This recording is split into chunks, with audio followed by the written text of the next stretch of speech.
Oshinoko and Kaguya-sama are both creations of the same author, Akasaka Aka. They've both gained a lot of attention, but they've also faced a drastic drop in reputation towards the end. So what kind of creative thinking led to this roller coaster experience in both shows? Hey, my name's Ellie. Today let's talk about why the stories in Oshinoko and Kaguya-sama crash, and here's a spoiler warning for both shows.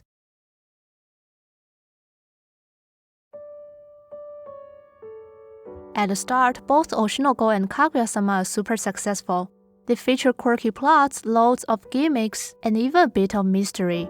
And the very core that creates these features is their absurdity. The first advantage of absurdity is that it magnifies certain elements of the story, amplifying the emotions involved. Kaguya-sama ramps up the comedic moments, making everyday life feel as dramatic as a war. Oshinoko uses exaggerated body language and shouted lines of theater to unleash the characters' feelings. Emotion is one of those powerful elements that really resonates with the audience, and both series use absurdity to dial up the emotional impact, which definitely earns viewers' favor.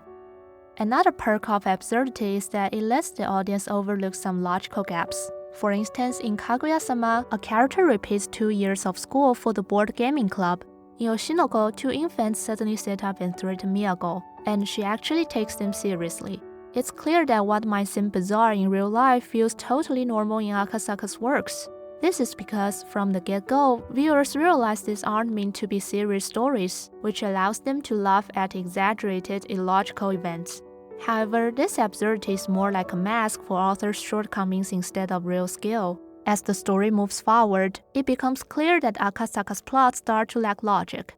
That early absurd tone might have let the viewers ignore these gaps for a while, instead immersing themselves in the comedy. But when the story shifts into some serious moments, that mask becomes a spark that ignites bigger issues.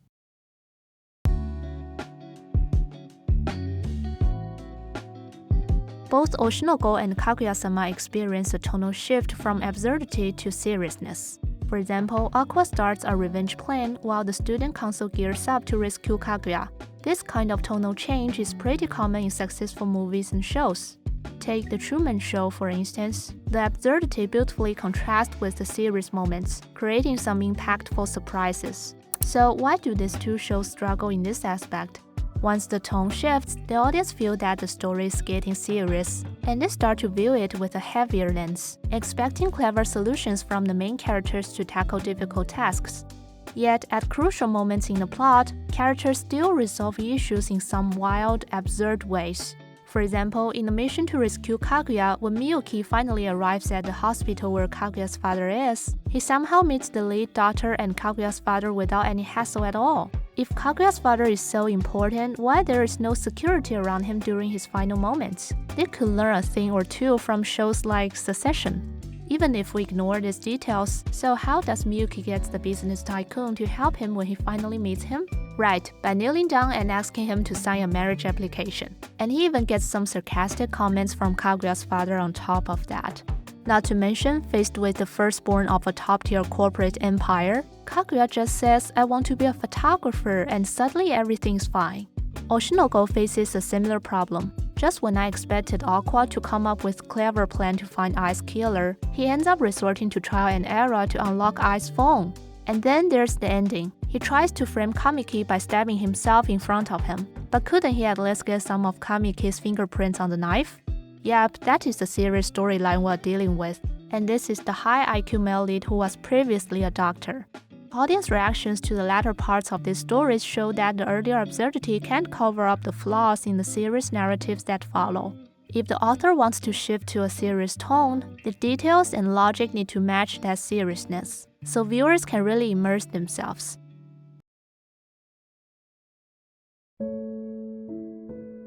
Akasaka is really good at creating meme-ready characters, like tsundere Kaguya, sharp-tongued Aqua, and adorably goofy Chika. But after that, he stops developing them, leaving them without deeper insights into their inner lives. Let's take Ino Miko, a supporting character from Kaguya-sama, as an example. Miko joins the Public Morals Committee because she believes in a world where everyone follows the rules. This clearly shows her core, absolute justice. But as the story goes on, the author stops digging deeper into that core. There's a moment when Ishigami gets into a fight and refuses to explain why to Miko, leading to their fallout.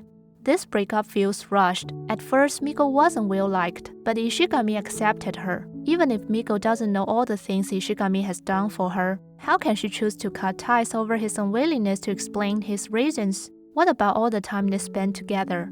Later, Kobachi calls Miko out for breaking up with Ishigami, which creates tension between them.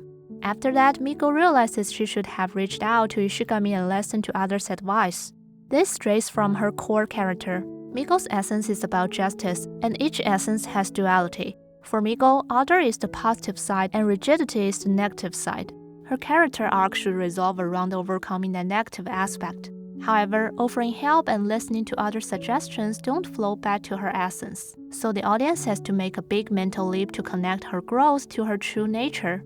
This plot also unexpectedly changes traits in characters, like making Miko, who was previously loyal to her friends, seem ungrateful and dismissive of advice. Ignoring core traits to subtly add new personality can shatter audience expectations, causing the logic to become even more chaotic.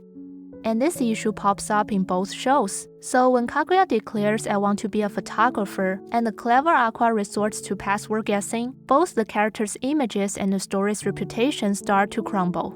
In contrast, great works typically explore characters' core more deeply, showing their inner lives with nuance and complexity. Using Miko again as an example, if her absolute justice were explored more thoroughly, the story could take a different direction. Maybe the reason for the break with Ishigami could be that his fighting damages her sense of justice, prompting her to prioritize justice over her friendship. Her eventual realization could evolve into the understanding that one can uphold justice while still considering people's feelings. This way, the character stays consistent while also growing and emphasizing her thematic role.